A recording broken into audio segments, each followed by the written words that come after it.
Greetings and salutations, everyone. My name is Andrew Kirk, and welcome to my YouTube channel. Today, I'm going to be talking about my Week 5 wide receiver rankings for the 2023 fantasy football season. Over the course of today's episode, I'm going to begin by talking about matchups at the wide receiver position, talking about which defenses have been allowing the most fantasy points to opposing wide receivers thus far this season on average, in order to identify the most advantageous matchups going into the given week. After which, I'll talk about my top 40 wide receiver rankings, giving you guys my thought process and opinions, and of course, sharing with you guys statistics in order to justify those current rankings. For those of you who are looking for a specific player, there are timestamps down in the description. Also remember, rankings are always subject to change. Between now and Sunday, there is a lot of time for injuries to pop up in order to adjust these rankings, so keep that in mind. We'll be live streaming this upcoming Sunday morning, starting at 6 a.m. Pacific Standard Time. Obviously, a little bit before the Sunday London game between the Jacksonville Jaguars and the Buffalo Bills. So we'll have rankings then, and we'll also have rankings after. I'll be answering questions. So for those of you who are trying to stay up to date on my latest content, whether it is rankings videos, live streams, rest of season rankings, trade targets, all of that on a daily basis for the remainder of the 2023 season, be sure to subscribe to the channel and help us get to our goal of 80,000 subscribers. We are very close to reaching that achievement. I cannot thank you guys enough for the incredible support. While you're down there in the description, for those of you who want rankings sent to you every single Sunday morning for the remainder of the season, be sure to head on over to Underdog Fantasy at this current moment in time. If you go ahead and sign up using code Andrew and make a first-time deposit minimum of $10, not only are you going to be eligible for that first-time deposit match up to $500, you're also going to get my rankings again sent from my email directly to yours every single Sunday morning for the remainder of the season. So regardless of what you're doing on Sunday mornings, you'll have my positional rankings: quarterback, running back, wide receiver, tight end, kicker, and defense, flex, half PPR, full PPR, by tier, all of that encompassed in order to help you guys out for the remainder of the season so we can capture fantasy football championships. For those of you who are wondering if you're eligible to help me help you for the remainder of the season, check out the location eligibility via the map on the right side of the screen. Of course, draft responsibly via Underdog Fantasy, and thank you very much for the support. All right, let's talk about matchups at the wide receiver position going into this week. We begin by talking about the fact that first and foremost, there are 4 teams on bye week. So even though the Los Angeles Chargers are the most advantageous matchup in a half PPR scoring format going into the given week, unfortunately, we won't be able to actualize that. They just most recently traded one of their cornerbacks away, of course, to the New England Patriots. That secondary is definitely going to be in shambles in future weeks. We'll take advantage of it in week 6. But for right now, keep in mind the Los Angeles Chargers, Cleveland Browns, Seattle Seahawks, and Tampa Bay Buccaneers, they are all on bye week. So we will not have players like Keenan Allen, DK Metcalf, Chris Godwin, Mike Evans available on the rankings today, and neither will we be able to take advantage of those matchups. Either way, besides the Chargers and the Seahawks giving up a lot of points, the Minnesota Vikings, the Pittsburgh Steelers, the Philadelphia Eagles, Washington Commanders, they have given up more than their fair share of fantasy points on a per weekly basis. And obviously, we want to take advantage of those matchups. I mean, we're talking about the Minnesota Vikings taking on the Kansas City Chiefs. Unfortunately, there's not really a wide receiver within that offense that we can guarantee is going to score a touchdown or a high volume of points. Mainly, it's Travis Kelce. When we talk about the Pittsburgh Steelers, that bodes very well for Zay Flowers going into the given week. The Philadelphia Eagles matchup, whether Cooper Kupp, Tutu Atwell, Puka Nacua, all of them could have themselves upside games if they can protect Matthew Stafford in the given week. The Washington Commanders, of course, most recently got torn apart by A.J. Brown. Maybe DJ Moore and Justin Fields can have themselves another one of these upside games. Now, on the other end of the spectrum, besides these incredible matchups, we have matchups that typically we want to avoid. I mean, the Cleveland Browns, they've played extremely well, but unfortunately, they are on a bye week. The Dallas Cowboys have played well against opposing wide receivers. So have the Jets, the Texans, the Rams. I mean, when we're talking about cornerbacks specifically, the Dallas Cowboys have Stephon Gilmore. The Jets have Sauce Gardner. The Texans have Steven Nelson, who's played extremely well, not only this season, but last season was one of the best lockdown corners, and quietly, a guy that isn't often named, but I've been able to just consistently see him lock down number 1 wide receivers every single week for the last couple years. Nonetheless, as we continue, just keep in mind some of these matchups. I'll refer back to them as we continue throughout today's episode, but just wanted to go ahead and give you guys a reference point as to some of the most advantageous and most disadvantageous matchups going into the given week. With that all covered, let's go ahead and remind you guys, before we get into our top 40 rankings, if you have not yet already checked out AndrewKirchhoffShop.com. Again, if you're trying to get a hold of my merchandise, the 1.01 brand, you can head on over to the website and go ahead and continue to support the channel with high quality, stylish, and comfortable clothing for your most stressful of upcoming fantasy football Sundays via the 1.01 brand, and repping greetings and salutations. We greatly appreciate it. And because of all the support you guys have shown us thus far this season, shipping will be free for the remainder of the year. And I'm excited to, of course, announce that. Thank you very much. All right, let's get into talking about our Week 5 wide receiver rankings, beginning with our number 1. What a surprise, it's Justin Jefferson. Obviously, as you guys can see on the bottom half of the screen, this will be another consecutive day in which I'm displaying next-gen stats and the overall routes in which Justin Jefferson was either targeted or made receptions on over the course of last Sunday's game. Just giving you guys an extra reference as to where he found his success, as this information can certainly give us more of an insight as to how they're utilizing these wide receivers in these given weeks, why they're finding success, why they're not finding success, etc. Now, obviously, Justin Jefferson's coming off of another incredible performance. Now, even though it's not his typical performance of like 7+ catches, 150+ receiving yards, which he's done on multiple occasions already this season, the fact of the matter is he found the end zone twice, and that's all we can ask for. If it's not yardage and if it's touchdowns, we'll love to see it. Putting up 23.5 fantasy points, 2 touchdowns, 85 receiving yards. We know the rest. As of all wide receivers over the course of the last decade of fantasy football, Justin Jefferson is number 4 behind Julio Jones, Antonio Brown, and Cooper Kupp in terms of the best first month of a fantasy season ever in the last decade of fantasy football.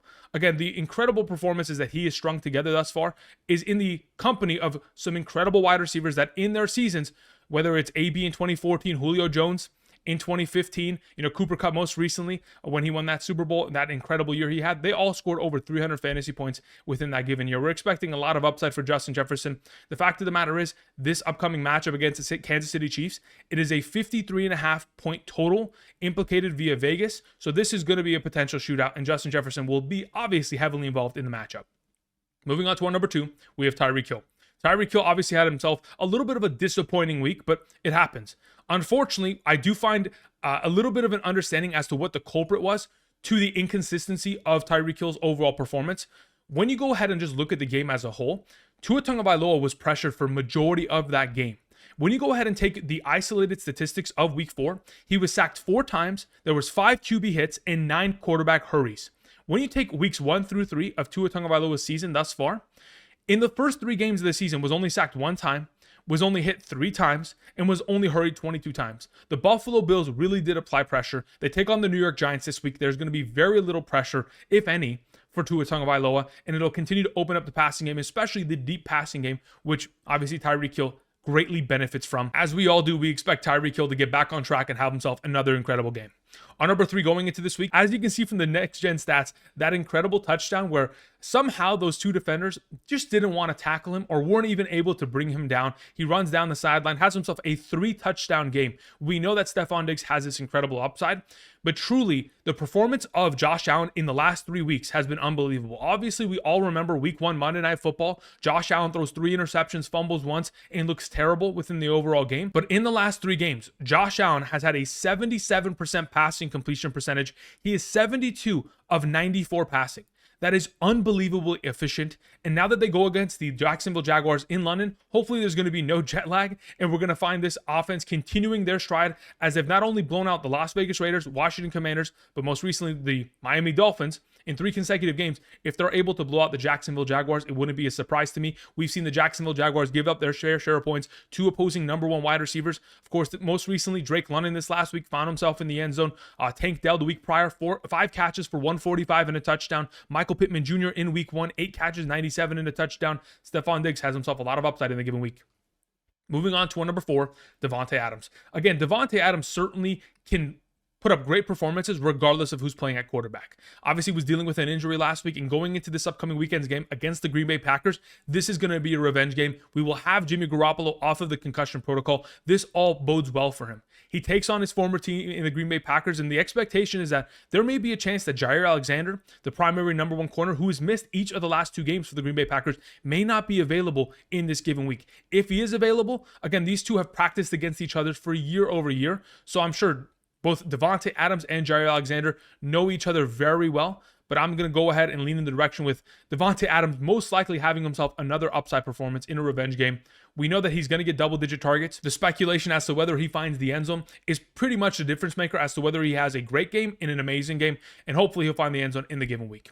Moving on to our number 5 to close out the S tier, we have A.J. Brown, who's coming off of an unbelievable performance of 9 catches for 175 and 2 receiving touchdowns. And scoring 34 fantasy points for any wide receiver is unbelievable, and I'd love to say that that's A.J. Brown's best performance ever, but it actually wasn't. You go back to last season, 2022, against the Chicago Bears, he put up 36 fantasy points against that team and dominated. This is not an uncommon performance, and it was just a couple weeks back that we saw A.J. Brown complaining on the sideline against the Minnesota Vikings, the fact that he was not getting the ball consistently in the first 2 games. In the first 2 games of the season, he had 16 targets. In the last 2 games of the season, he's had 27 targets, and he's obviously been able to deliver for fantasy purposes. I don't think they're slowing down. The LA Rams are going to try to shut him down, but it's going to be tough to do so, considering how well the Philadelphia Eagles offense is humming at the current moment in time.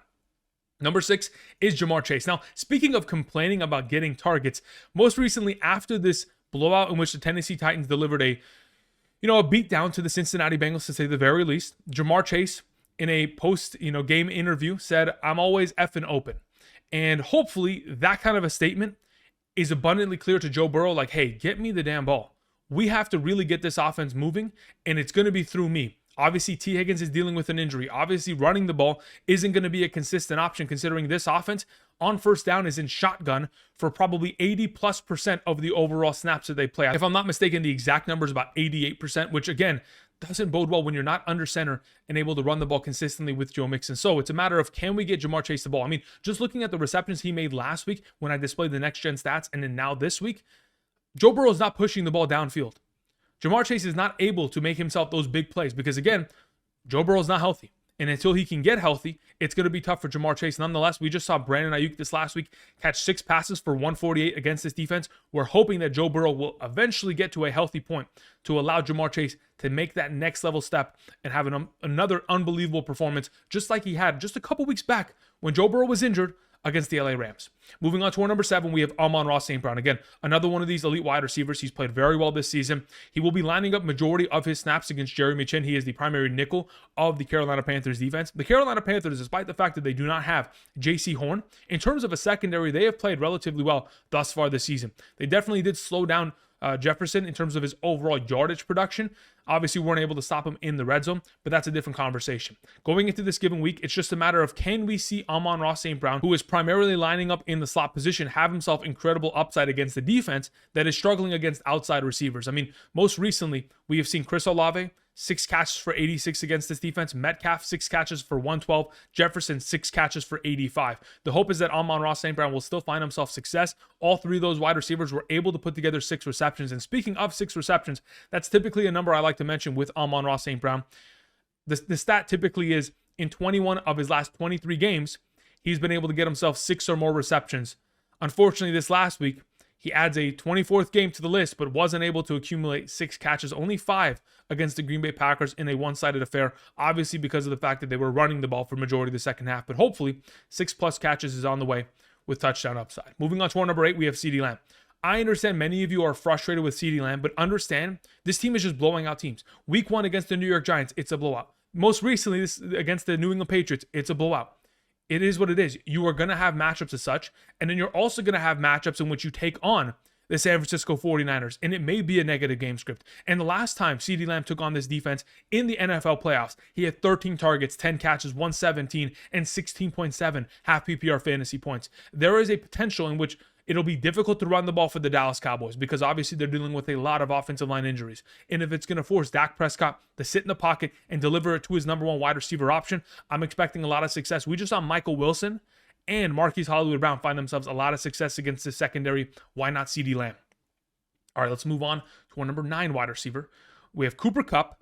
And the question as to whether or not Cooper Kupp plays is quite relevant at this current moment in time. There is a possibility in which he doesn't play. Therefore, I wanted to go ahead and put Puka Nacua right after Cooper Kupp. So let's talk about both these wide receivers because truly, I don't know whether or not Cooper Kupp is going to play. I saw a report yesterday from Diana Rossini that specifically said that the Rams want Cooper Kupp at 80 to 90% of being himself in order for him to play, and they don't believe he is there yet. So there is a possibility that going up against the Philadelphia Eagles in the given week, that Cooper Kupp is not even active. If that is going to potentially be the case and they're trying to protect him and have him, perhaps practice this week but not activate him for Sunday's game, then we're going to be in a conversation where Puka Nacua absolutely is probably a top 5 wide receiver going into the given week against one of the more advantageous matchups at the wide receiver position. Again, Avonte Maddox, the primary nickel cornerback of the Philadelphia Eagles, is on the injured reserve. They've moved James Bradbury to play primary nickel as of late, and still he's been getting cut up, to say the very least. Puka Nacua, as you can tell from the routes that he's running, in weeks past, majority of the routes that Puka Nacua was running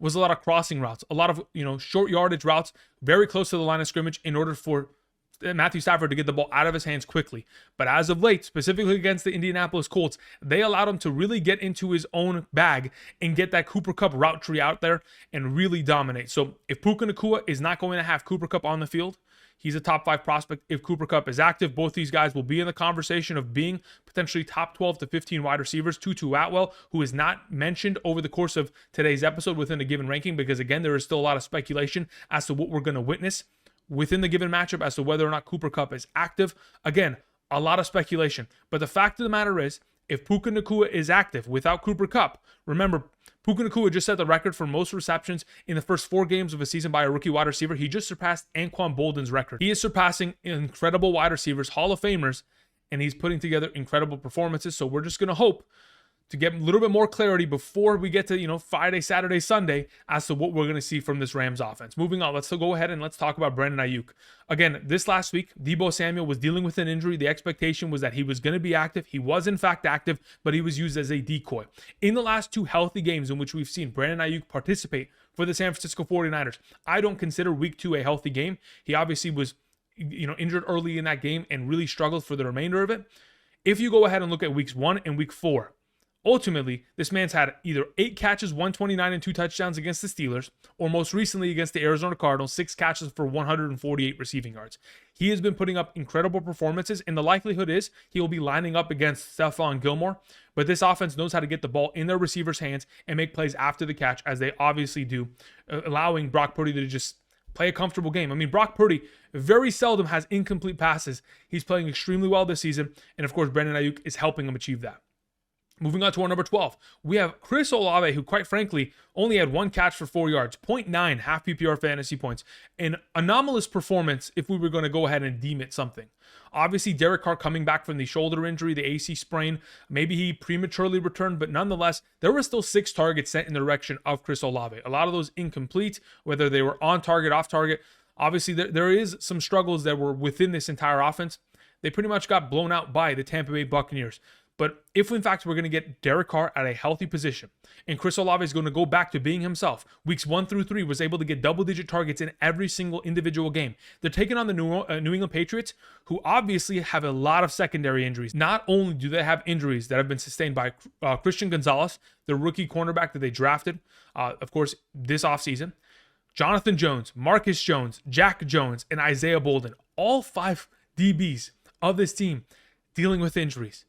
I know that they went and traded for the Los Angeles Chargers secondary member, the cornerback, which used to be on the New England Patriots. So they go ahead, they get J.C. Jackson, they bring him in because he's comfortable and he knows Bill Belichick's entire scheme. But ultimately, that secondary is dealing with a lot of injuries, and Chris Olave should be a fantastic play. Moving on to DeVonta Smith, our number 13. DeVonta Smith, even though he didn't have that huge upside performance, and it was mainly just an A.J. Brown game because A.J. Brown was just dominating, finding himself in the end zone. It wasn't for like a lack of opportunity. DeVonta Smith was still a great play. 9 targets, 7 catches, 78 receiving yards.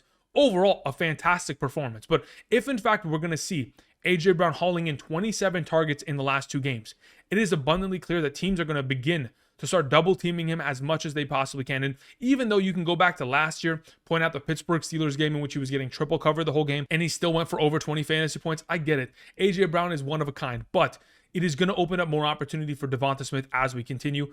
The Rams matchup is relatively difficult. They're only allowing 20.18 fantasy points to opposing wide receivers thus far this season. They've only allowed 100-plus receiving yards to Jamar Chase. Outside of that, no one has really had themselves upside performances.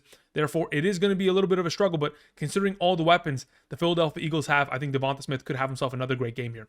Moving on to our number 14 and the thumbnail of today's episode, it is Garrett Wilson taking on the Denver Broncos. Like I mentioned with Breece Hall yesterday, who we also got more information on today, they claim that he is no longer on a pitch count. He is no longer on a snap count, which is incredibly fantastic to hear. And going forward, rankings are subject to change. He may be moving up my rankings as we approach week 5. But nonetheless, Garrett Wilson's coming off of a week in which he had 14 targets with Zach Wilson at quarterback.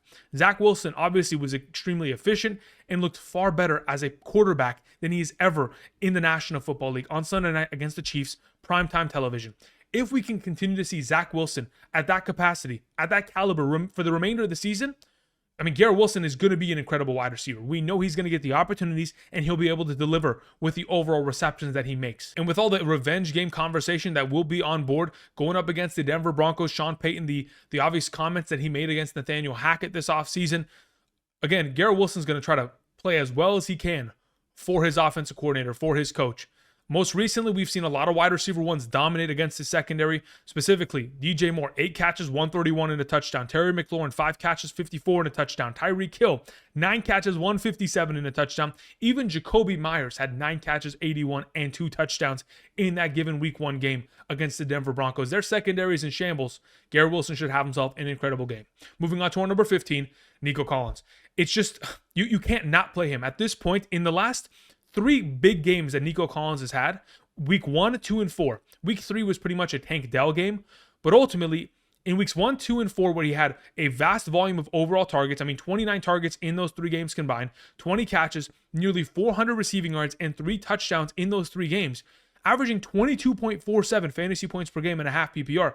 Nico Collins is a one-of-one wide receiver. He's at the top of the conversation, and though you may think he should be ranked a little bit higher, again, there is always the possibility of going up against A.J. Terrell, slowing him down. We know that this offense is going to throw for majority of games. Thus far this season, for the first 4 weeks, C.J. Stroud is number 3 amongst all quarterbacks in quarterback passing attempts with 151, number 4 amongst all quarterbacks with passing yardage, 1,212, and of course has 0 interceptions. Nico Collins has a great quarterback that loves to throw him the ball. Hopefully, he's targeted heavily, but understand that the matchup against A.J. Terrell is not an easy one going into the given week. But look at these routes, man.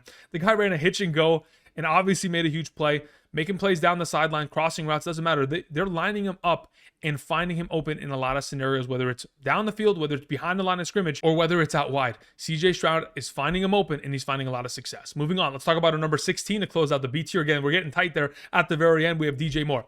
DJ Moore plays tomorrow, Thursday Night Football, against the Washington Commanders. It is an advantageous matchup, to say the least, and DJ Moore, for 3 consecutive weeks, has had himself double-digit fantasy performances, 13.4, 11.6, and 23.1, and most recently has surpassed 100 receiving yards in 2 of those 3 games. So the momentum is building for DJ Moore. The top 24 upside is beginning to actualize itself, as Justin Fields, of course, had himself an incredible game. Yes, there were a couple turnovers that lost them the game, but ultimately, as long as the Bears defense is going to be as bad as they've been, as long as Justin Fields is going to turn over the ball on a consistent rate, they're going to be in negative game scripts for the entirety of the season. And now that they go up against the Washington Commanders, who do not have great defense themselves, they just gave up, 175 and 2 touchdowns to A.J. Brown. DeVonta Smith, 7 catches for 78. Diggs went for 8 catches, 111. Gabe Davis found himself in the end zone in that game. Marvin Mims, 2 catches for 113. There have been a lot of circumstances already this season where the deep passing game against the Washington Commanders has really been an exposing point. Hopefully, DJ Moore, Justin Fields, they'll be able to go ahead and have themselves another big game here on Thursday night. Moving on to our number 17, we have Michael Pittman Jr. I talked about Michael Pittman Jr. very highly last week. 8 catches in each of the first 3 games. He is a huge part of the offense. They're going to continue to get on the ball, XYZ. Very excited about him. And then he comes out with a 1-catch performance for 15 yards. Now let's put all the variables on the table. He had 5 total targets. One of those targets was an end zone target from Anthony Richardson. He wasn't able to haul in the touchdown. He could have had himself a double-digit fantasy point week. Unfortunately, wasn't able to make the catch, which typically Michael Pittman Jr. with those 50-50 balls is able to make. Nonetheless, going into this upcoming weekend's matchup against the Tennessee Titans, it's the 7th easiest matchup at the position. They're allowing over 35 fantasy points per game to opposing wide receivers. And when we think about the wide receivers of the Indianapolis Colts, besides Pittman, Alec Pierce doesn't do much. Josh Downs doesn't do much. And they're really, maybe Isaiah McKenzie, he doesn't do much. It's a Michael Pittman Jr. game. Hopefully, we're going to find ourselves an offside performance. Again, we've seen other wide receivers tear apart this secondary. Amari Cooper, 7 catches, 116 in the touchdown. Keenan Allen, 8 catches, 111 and 2 touchdowns. Mike Williams in that same game, 8 for 83. Olave, 8 for 112. Shaheed, 5 for 89 in a touchdown. The matchup is beautiful. Michael Pittman Jr. hopefully will be able to have himself another big performance here. Moving on to our number 18, we have Jaylen Waddle. Jaylen Waddle, even though he was quite underwhelming, I can't believe that Jaylen Waddle didn't have more than 65 receiving yards. I mentioned it on multiple occasions. The stat was that in the last 14 games with Tua Tagovailoa, Jaylen Waddle was able to get himself 12 games of over 65 receiving yards. The fact that he came away with 4 catches for only 46 just speaks to how great the Buffalo Bills secondary played.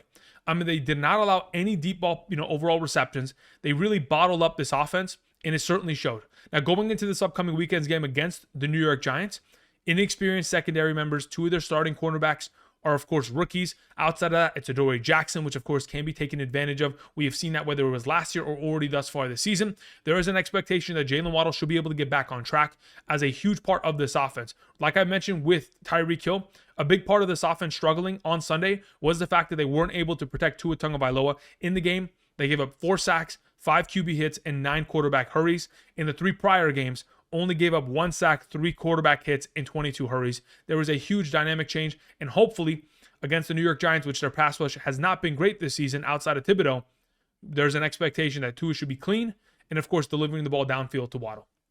Moving on to our number 19, we have Deebo Samuel.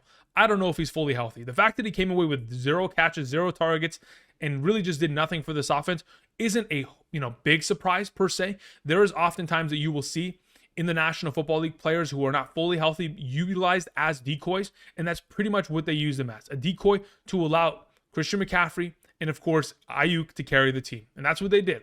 Now, going into this upcoming weekend's matchup, they do take on the Dallas Cowboys. They'll need all hands on deck in a fully healthy Deebo Samuel. Hopefully, he'll be healthy, and if he is, he'll move up in my rankings as the week progresses. Because in the last 2 games in which he's taken on the Dallas Cowboys in the NFL playoffs, you go back to 2021, 10 rushing attempts for 72 rushing yards, a rushing touchdown. Obviously, they didn't have Christian McCaffrey back then. 3 catches on 3 targets for 38. Most recently, last year in the NFL playoffs, 4 rushing attempts for 11 rushing yards. Again, they got him involved once again, even with Christian McCaffrey in the lineup, in the running game, because they like to run him against the Dallas Cowboys. 7 targets, 4 catches for 45. There is upside to be had, especially with Brandon Aiyuk pulling the coverage of Stephon Gilmore. The expectation would be that Deebo Samuel would find himself a lot of opportunities in terms of targets down the field. And especially considering the Dallas Cowboys thus far this season are playing a lot of cover 1, it's going to open up a lot of man-to-man opportunities for Deebo Samuel on these quick, screens or potential slant routes to make plays after the catch, as he loves to do. Moving on to our number 20, we have Terry McLaurin of the Washington Commanders. Terry McLaurin is coming off of a week in which he had 10 targets, 8 receptions, 86 receiving yards.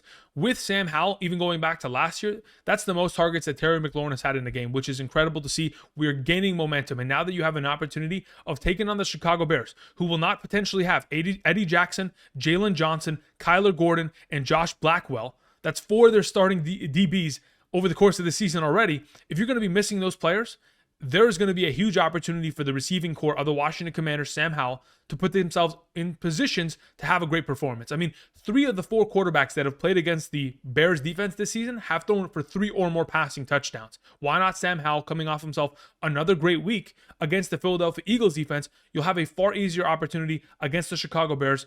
I'm expecting Terry McLaurin, who was able to find himself a touchdown because he was able to jump on a fumble in the end zone, to hopefully just find himself an outright receiving touchdown in the given week. Moving on to our number 21. Speaking of scoring touchdowns, we have Christian Watson. He has a nose for the end zone.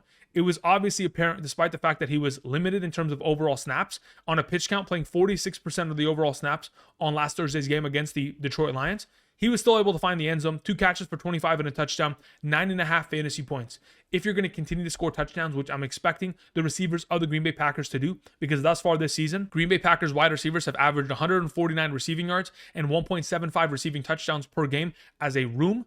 If we're going to continue with that overall pace, with potentially scoring 2 touchdowns a game from the wide receiver core, whether it's Romeo Doubs, whether it is Jaden Reed, Christian Watson is a touchdown fiend. You go back to last season, in games in which Christian Watson was given 6 or more targets, he was averaging 17.19 fantasy points per game. And going into this upcoming weekend's matchup against the Las Vegas Raiders of all defenses, I'm expecting a lot of upside for Christian Watson and hopefully finding himself in the end zone. Moving on to our number 22, Christian Kirk. Christian Kirk has been the favorite target of Trevor Lawrence, whether it's this season or even last season. And even though Christian Kirk didn't see himself a lot of utilization in week 1, there has been a consistent effort to try to get him the ball because it is the easiest way to get the ball out of Trevor Lawrence's hands and keep him safe. Specifically, in the last 3 weeks without Zay Jones in the lineup, Christian Kirk has been averaging 14.08 fantasy points per game. You go back to last season, let's not forget, in a half PPR scoring format, Christian Kirk was the number 11 overall wide receiver by the end of the season, averaging only 11.78 fantasy points per game. He's having greater overall production than he had all of last season, all while there's a guy like Calvin Ridley on the field that is garnering opportunities. Nonetheless, Christian Kirk, a huge option within this offense. We know that the Buffalo Bills defense and secondary has been dealing with a lot of injuries, and we know that they were, despite those injuries, able to still bottle up guys like Tyreek Hill. So they'll probably still be able to bottle up Calvin Ridley. And when they do, it's going to be check down city for Trevor Lawrence, sending the ball in the direction of Christian Kirk and Evan Ingram once again. Amongst all teams in the National Football League thus far this season, the Jacksonville Jaguars are running the 13th most plays out of 11 personnel. Specifically, that's 3 wide receivers, 1 running back, and 1 tight end. So I'm not worried about the return of Zay Jones impacting Christian Kirk to a huge capacity, considering the volume of targets he's been getting, 32 in the last 3 games within this offense. Moving on to our number 23, we have Zay Flowers. Speaking of Zay Jones, Zay Flowers almost got it mixed up there, but Zay Flowers has an extremely advantageous matchup, considering Odell Beckham Jr., Rashad Bateman have been hurt the last couple weeks. Obviously, we've seen big performances out of Mark Andrews, but we're anticipating to potentially see a big game out of Zay Flowers. He will no longer have the one-on-one coverage of Denzel Ward, pretty much shadowing him. In this upcoming weekend's matchup against the Pittsburgh Steelers, regardless of who they line up on him, it's going to be an advantageous game. Most recently, the Pittsburgh Steelers have allowed 7 catches for 168 and 2 touchdowns from Nico Collins, 13 catches for 175 and 2 touchdowns for Davante Adams, 7 catches, 85 from Meyers, 7 catches for 90 from Amari Cooper, 8 catches, 129 and 2 touchdowns from Brandon Aiyuk.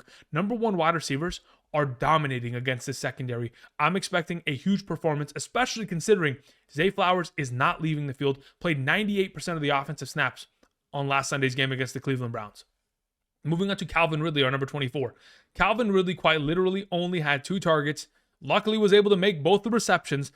But this is embarrassing. For Calvin Ridley, the caliber of player he is, to be utilized in that capacity, at a limited capacity, going up against the Atlanta Falcons. I understand A.J. Terrell is a great cornerback, and that certainly played a huge factor. But the way that they have utilized Calvin Ridley weeks 1 through 3 was as a deep threat. And that's a given. Yet he was still able to get himself 11, 8, and 7 targets.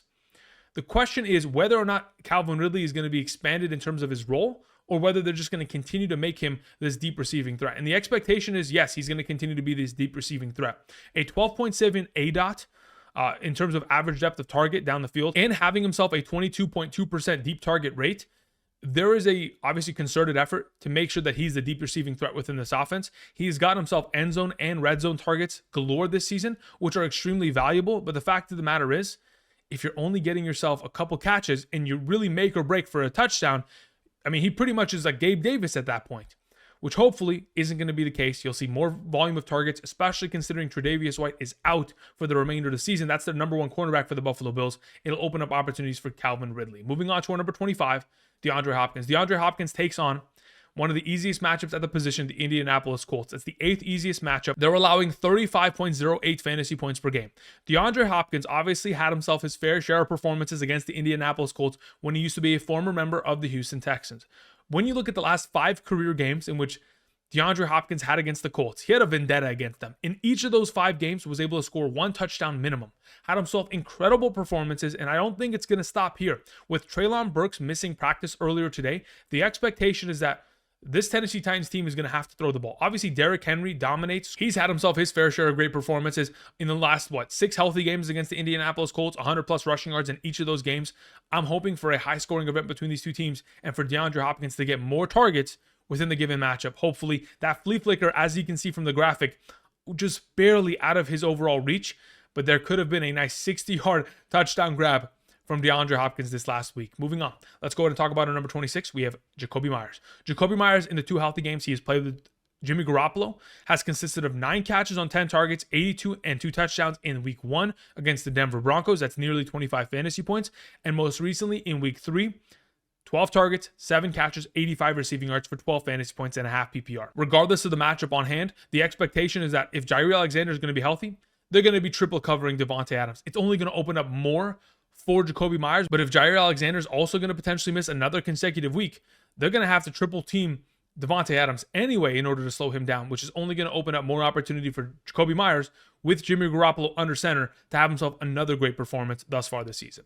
Moving on to Adam Thielen. Man, Adam Thielen has been playing incredibly well. In the last 2 games that he has played, specifically with Bryce Young, 7 catches, 54 and a touchdown, 7 catches for 76. Double-digit fantasy points in both of those games. Specifically, in the last 3 weeks, has had a base minimum of 8 targets and 7 receptions in each of those 3 games, whether it has been with Bryce Young or Andy Dalton. There is a concerted effort, knowing that he is the best wide receiver on this team, as DJ Chark and, of course, Jonathan Mingo haven't been able to do much to get Adam Thielen the ball. He takes on the Detroit Lions.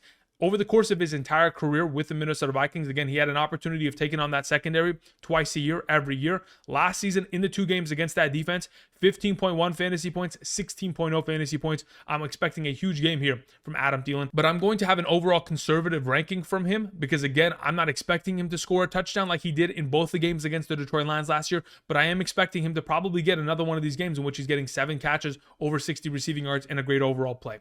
Moving on to our number 28. Is Romeo Doubs. Just looking at the routes that he was running last week, he was targeted a boatload of times. In fact, in the last 2 games, 12 targets and 13 targets. Now that you get Christian Watson back, there is an expectation that those target numbers are going to decline. But nonetheless, thus far this season, there have been 3 different instances in which Romeo Doubs has been able to put up 14 or more fantasy points. Again, week 1, scored 2 touchdowns, and most recently, the last 2 weeks, has either been able to score a touchdown or been able to get himself a lot of yardage and a lot of receptions. So hopefully he'll continue to maintain as a part of this offense as one of the primary threats, considering how advantageous of a matchup it is, and the fact that Christian Watson is going to be peeling off coverage in terms of making plays over the top of the defense. It's going to open up more opportunities for Romeo Doubs to be able to find himself success in these kind of routes, which are obviously far closer to the line of scrimmage. And in the case of this offensive line missing 3 of their starting offensive linemen, it's easier for Jordan Love to get the ball out of his hands quickly before Max Crosby gets to him in the given week. Moving on to number 29, we have Marquise Brown. I would say that this is a very conservative ranking, primarily because in the last 3 games, Marquise Brown has finished as wide receiver 26, 19, and 19. So number 29 is a little bit of a disservice to his overall ranking, but let's just put this into account. They do take on the Cincinnati Bengals. The expectation is that they should find themselves a lot of success, but the matchup against the Cincinnati Bengals is not easy. Chidobe Awuzie, their number 1 primary cornerback, has not given up much this season, and overall, the wide receivers that have succeeded against the Cincinnati Bengals are kind of random wide receivers. I mean, we found Nelson Aguilar, 5 catches for 63 and a touchdown. Nick Westbrook-Ikine with 5 catches, 51 and a touchdown. Tutu Atwell, 4 catches for 50 and a touchdown. There have been very unlikely upside players in these given matchups. I'm hoping for Marquise Brown to have himself a successful week. Obviously, the last 3 consecutive games have been great for him. The expectation is another big one here at home against the Cincinnati Bengals and their struggling offense. Moving on, we have our number 30, Gabriel Davis. Gabriel Davis, even though he wasn't able to get more than 3 overall targets, he got the job done. 3 consecutive weeks of scoring a touchdown, 18.2 fantasy points, 9.8, and 13.6 in the last 3 games. In the last 3 games on top of it, besides those 3 receiving touchdowns, 1 individually in each game, he only has 10 receptions. So 30% of his receptions in the last 3 games consist of scoring a touchdown. Anytime you have that high rate of a touchdown, considering how well Josh Allen is playing, like I mentioned, the last 3 games, a 77% passing completion percentage. That is one of the most, unbelievable numbers that you could possibly put up. 72 of 94 passing. Unbelievable what Josh Allen has been able to produce after that terrible week 1 performance. Nonetheless, we have to take into account the fact that the Buffalo Bills, amongst all teams in the National Football League, are number 2 in team total touchdowns in terms of offensive touchdowns, only second to the Miami Dolphins. And on top of it, it's an advantageous matchup. Like I mentioned with Stefon Diggs, we've seen a lot of these number 1 outside receivers, whether it be, Michael Pittman Jr., Drake London find success, and even guys like Tank Dell, and of course, Sky Moore finding themselves in the end zone most recently in the matchup against Jacksonville. Moving on to our number 31, speaking of finding the end zone, Courtland Sutton. Courtland Sutton has scored double-digit fantasy points in 3 out of the last 4 games. Obviously, he's been able to do so considering he is scoring a lot of touchdowns.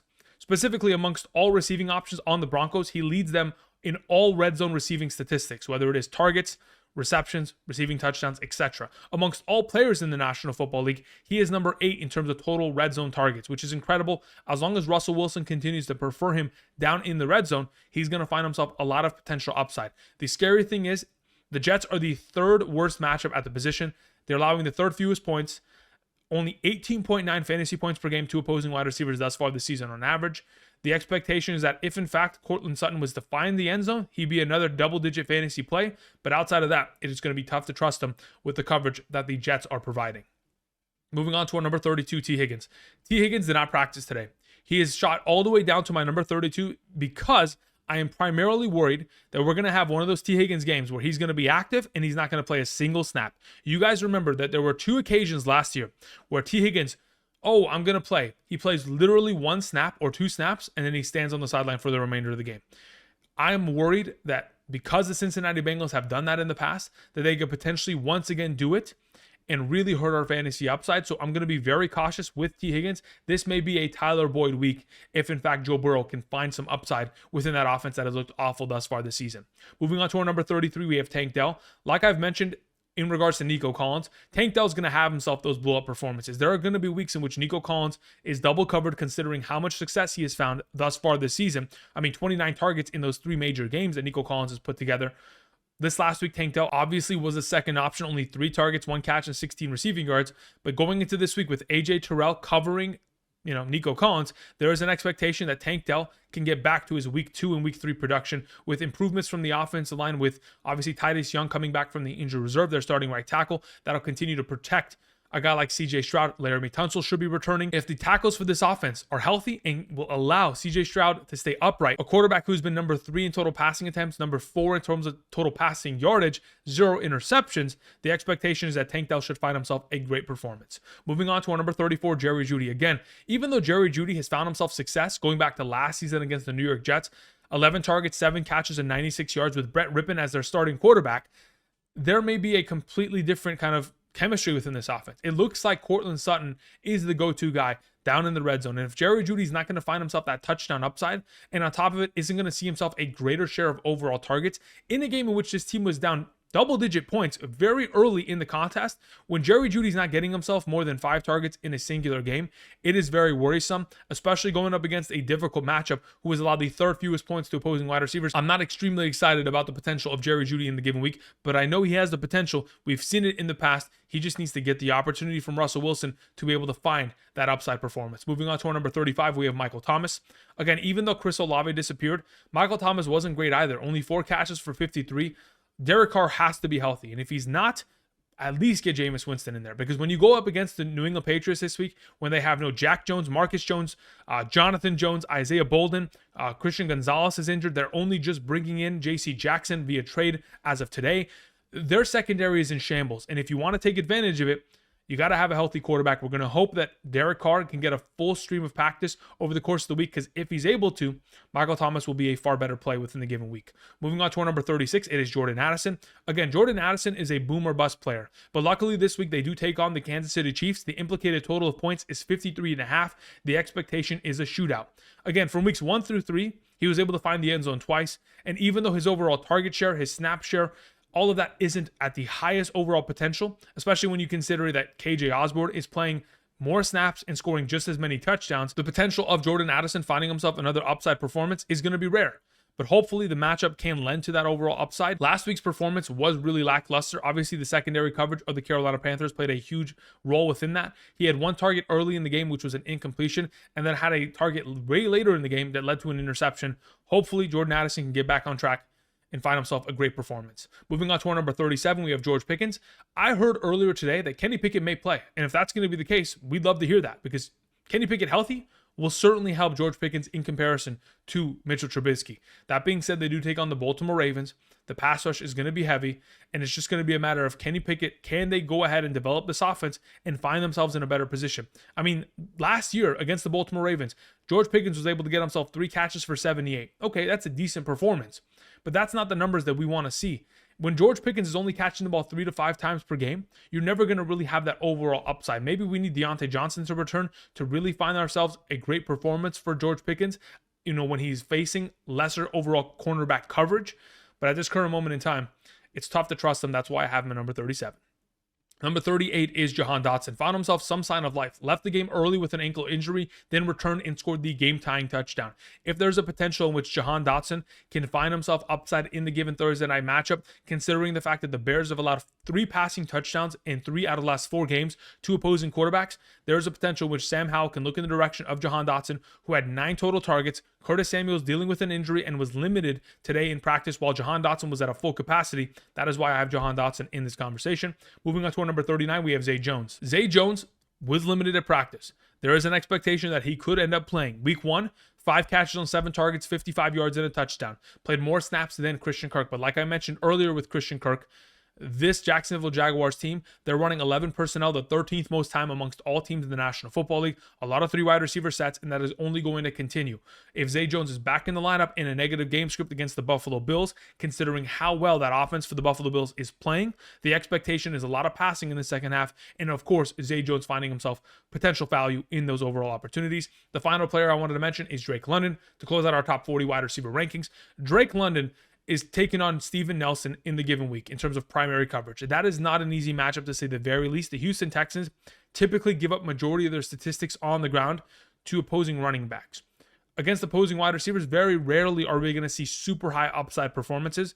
Therefore, on top of the fact that Desmond Ridder has not played well, he cannot make all of the throws in order to actualize, Drake London as a top 36 wide receiver on a consistent basis. We're in a position in which we need a touchdown in order to bail out Drake London's overall performance in a given week. That's why he sits at number 40. All right, that's going to cover for me today. Thank you, everybody, for watching. If you appreciate all the content, you enjoyed today's content, be sure to subscribe, click the like button down below. And of course, if you have not yet already, be sure to check out Underdog Fantasy. There's a link down in the description. All you got to do is use code Andrew, make a first-time deposit, minimum of $10. You'll get my rankings every single Sunday morning. For those of you who want more inclusive content outside of this channel, you can also check out my Patreon, become a monthly member, and of course, get all of the benefits and more of all the rankings. Ask me unlimited questions, all of that. All you got to do is check out the link down in the description. I appreciate y'all. And until tomorrow, which we'll be talking about quarterback and tight end rankings before the Thursday night game, I'll see you guys. Peace.